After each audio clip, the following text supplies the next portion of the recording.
Keskiyön lettukestit. Ymmärrän kyllä, että tämä voi tuottaa hankaluuksia, sanoi Vili Jonkka hermostuneesti. Vili Jonkka seisoi muumitalon keittiössä, ympärillään 3 lastaan ja 6 matkalaukkua. Mutta tämä tuli niin yllättäen. Meille mahtuu kyllä, muumimamma sanoi. Ullakolla on pieni soma huone, jolla ei ole mitään käyttöä.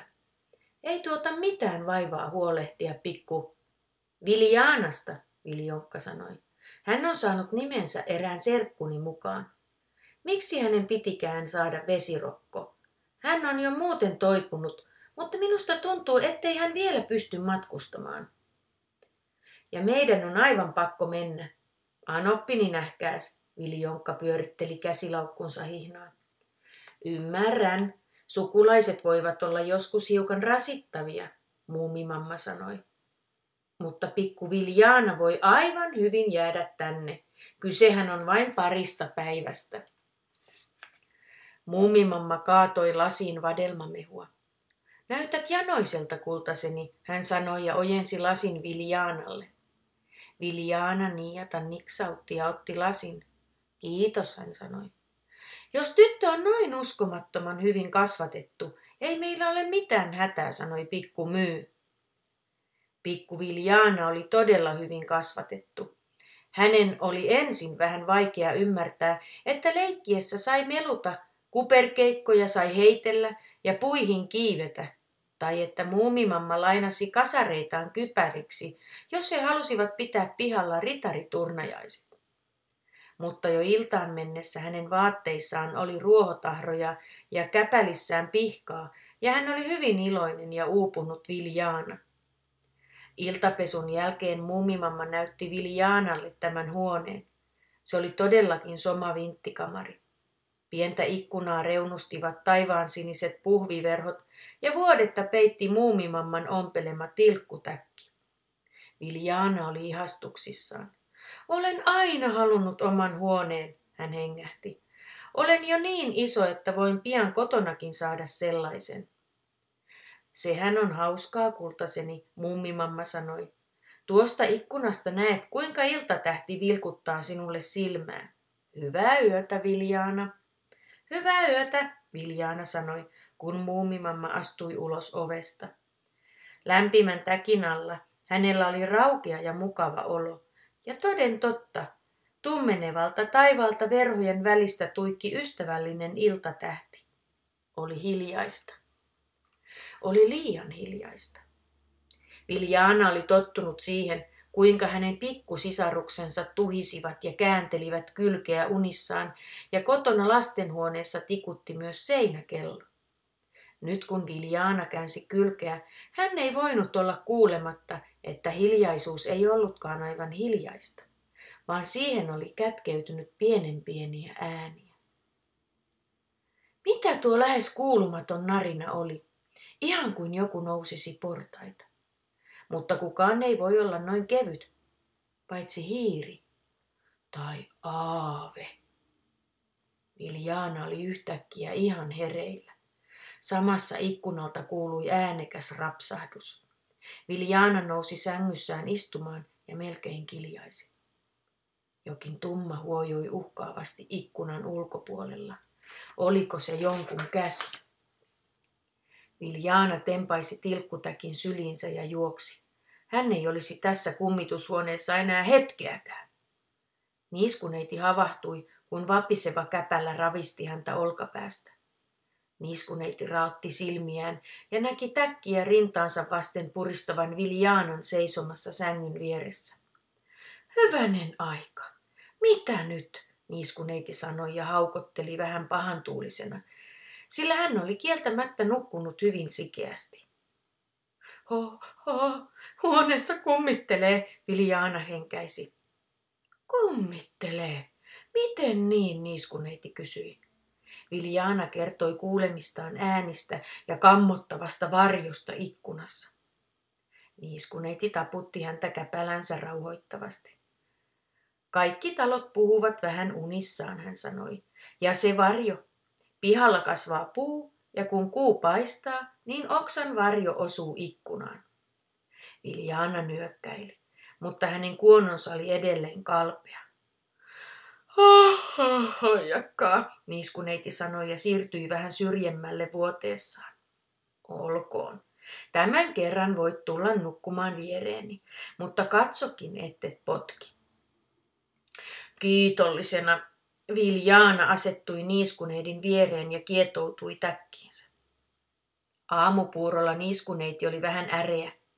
Ymmärrän hyvin, että Viljaana on tottunut nukkumaan muiden kanssa samassa huoneessa, mutta heräsin aika monta kertaa. Täkki putosi lattialle ja sitten Viljaana kiskoi minulta unissaan peittoa. Olen pahoillani, kuiskasi Viljaana ja tuijotti puurolautastaan. Kaurapuuroon putosi yksinäinen kyynel. Älä itke, kultaseni, muumimamma sanoi. Haluatko, että sänkysi siirretään niiskuneidin huoneeseen? Silloin teille ei tule riitaa peitosta tai potkimisesta, mutta sinulla on kuitenkin seuraa. Viljaana oli hetken hiljaa. Olette tosi ystävällisiä, mutta miten minä pärjään yksin omassa huoneessani sitten, kun saan kotona sellaisen? Olen toivonut sitä niin kovasti ja en mitenkään kehtaisi hiipiä takaisin pikkusisarusten luokse, jos alankin yhtäkkiä pelätä. Muumit katsoivat toisiaan. Tuo juuri on toiveissa ongelmana. Joskus ne toteutuvat ja sitten ollaankin purjeessa niiden kanssa, totesi Pikkumyy ja otti uuden lusikallisen puuroa. Minulla on ajatus, sanoi Muumipeikko. Nuuskamuikkunen voi olla tässä avuksi. Miksei, sanoi Nuuskamuikkunen. Voin aivan hyvin nukkua ensi yön riippumatossa aamuruskosta näki, ettei sadetta ole tulossa. Ja minäkö muka nukkuisin teltassa ulkona koko yönkö? Viljaana kysyi. Niin, sanoi Pikkumyy. Kun riittävästi nukkuu eri paikoissa, joissa on erilaisia ääniä ja erilainen hiljaisuus, niin kummasti oppii suhtautumaan niihin. Minä tulen mukaan, huudahti niiskuneiti. Siitä on aikaa, kun olen nukkunut teltassa ja siitä tulee jännittävää. Olet kamalan rohkea, Viljaana sanoi ja katsoi niiskuneitia ihaillen. Niiskuneiti kiemurteli vähän. No, minulla on takanani seikkailu tai kaksi, myönnetään, hän sanoi. Mukavaa, että voin olla avuksi. Teltan varustelu oli hyvin hauskaa. Muumimamma toi vajasta makuupussit ja ylimääräisistä peitteistä taiteltiin pehmoiset alustat. Muumipappa lainasi taskulamppuaan. Otamme mukaan myös pelikortit, niiskuneiti sanoi. Voimmehan tarvita jotain ajankulua ennen nukkumaan menoa. Ottakaa pullo raikasta vettä janon varalta, neuvoi Nuuskamuikkunen. Silloin ei tarvitse lähteä teltasta juomaan. Minä tuon vielä villasukat molemmille, muumimamma päätti. Kun ilta alkoi laskeutua, Viljaana ja niiskuneiti ryömivät telttaan ja vetivät vetoketjun perässään kiinni. Teltassa vallitsi hauska vihreä hämärä. He ryömivät makuupussoihinsa. Ympärillä tuuli suhisi puiden oksissa. Kauempaa kuului puron solina. Jossain visersi lintu haikeaa yölaulua. On hassua, että nuo äänet ovat tuttuja, mutta silti outoja, Viljaana sanoi.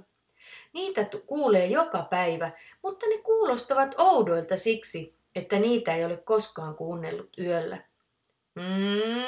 Sanoi niiskuneiti, sillä hän oli jo puoliunessa. Muumitalossa Muumipeikko, Muumimamma, Muumipappa ja Pikkumyy istuivat olohuoneessa. Kuinkahan he mahtavat pärjätä, Muumipeikko kysyi. Siitä on valtavan kauan, kun niiskuneiti on viimeksi nukkunut teltassa. Hänestä tuntuu varmaan oudolta, kun en ole suojelemassa häntä. Toivon, että he pitävät hyvää huolta taskulampusta, Muumipappa sanoi. Söivätköhän he riittävästi iltapalaa?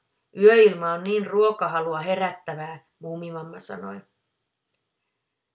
Ei kai ulkona tuule kovasti, Muumipappa tuumi ja nosti kuonoaan kuin ilmaa haistellen. Teltannyörit irtoavat helposti tuulessa.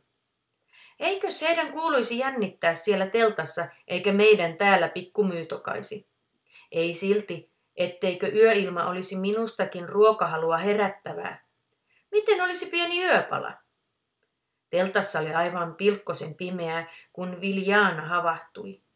Hän tajusi, että oli ollut jo puoli unessa, mutta nyt jokin oli oudosti. Hän kuuli aivan selvästi askelia, kolahduksen, sitten kilahduksen ja jonkin tukahtuneen äänähdyksen. Nuo eivät ole tavallisia yön ääniä, Viljana ajatteli, ja ne tulevat lähemmäksi. Viljana nousi istumaan makuupussissaan ja nutuutti käpälällään niiskuneitia kyljestä. Kuuntele! Niiskuneiti hieroi silmiään. Mitä nyt, Viljana? Minä näin unta. Sitten niiskuneitikin kuuli äänet. Hän peitti suunsa käpälällään. Hirveää. Niiden täytyy olla rosvoja. Tai villipetoja. Ne ovat piirittämässä meitä. Viljana ei ollut ajatellut mitään noin kamalaa, mutta nyt häntäkin pelotti. Missä on taskulamppu, hän kuiskasi. Viljana oli kaivamassa vapisevin käpälin taskulamppua esille, kun telttakankaan läpi näkyi valon välähdys. Apua, se on lentävä lautanen, niiskuneiti vinkaisi. Mutta samassa ulkoa kuului naurua ja töminää, ja joku veti teltan vetoketjun auki, ja muumipeikko työnsi kuononsa sisään. Hänellä oli käpällessään lyhty. Hei, emme saaneet unta ja meidän tuli nälkä, ja niin päätimme pitää keskiyön lettukestit. Pappa sytytti juuri nuotion, tulkaa. Pikku Myy kurkisti myös sisään. Kuulin puhetta lentävästä lautasesta. Täällä on lautasia, mutta ne pysyvät kyllä maassa, hän ilmoitti. Niiskuneiti vilkaisi vähän nolona Viljanaan, mutta tämä oli kömpinyt jo puoliksi ulos teltasta. Keskiyön lettukestit. Me emme syö koskaan kotona öisin, emmekä tee ikinä ruokaa nuotiolla, hän sanoi. Avasin uuden purkin mansikkahilloa, mummimamma sanoi. Kun Viljana ryömi takaisin telttaan vatsa täynnä lettuja ja mansikkahilloa, yön äänet tuntuivat pelkästään salaperäisiltä, eivätkä enää yhtään oudoilta tai pelottavilta. Kun tiedän, että kaikki välittävät toisistaan, on helppo ajatella, että yön äänetkin ovat ystävällisiä, mietti Viljana.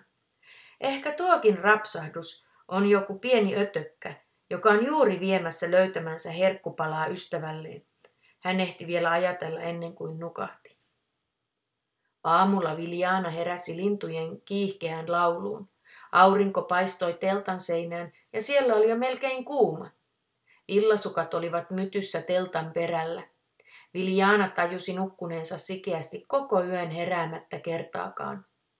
Niiskuneiti nukkui vielä ja Viljana avasi teltan vetoketjun varovasti, jotta ei herättäisi tätä.